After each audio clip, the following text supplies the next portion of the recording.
এই বড় ভাই শুনে যাও, কই যাইতেছো তুমি?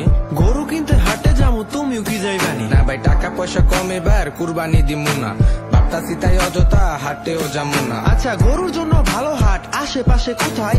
রাস্তার যে অবস্থা, হাটে যাইতে ভয় পাই। ভাই হাটে কেন যাইবেন আপনি, অনলাইন তো আছে।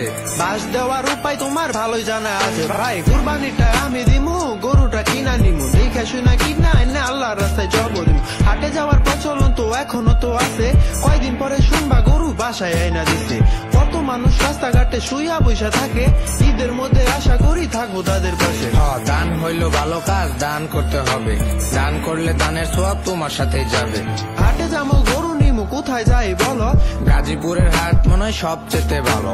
চলো যাই বড় ভাই, গরু নিয়ে আহি, ঈদের জন্য অনেক কাজ আছে আমার বাহি। ভাই গরু কিনবেন ভালো কথা, টাকা আনছেন কত? টাকার কথা বাদ দাও ভাই, দিমু লাগবো যত। আচ্ছা ভাই, ঈদের মধ্যে দাওয়াত তো দিলা না, দাওয়াতের কথা শুনা কথাও বাড়ানা। আরে তোদের আবার দাওয়াত লাগে? এমনি আইসা করবি, সবকিছু রেডি থাকে, খাইতে বসে যাবি। ভাই তোমার কথা শুনাই আমার হাসি আসে মনে, তঙ্গু বাসায় যাবো, তোমার বউ কি তা জানে? তোর বিয়া করছি আমি, তোর ভাবি কি কইব? ঈদের মধ্যে রান্নার জন্য ভাবির তো লাগবো।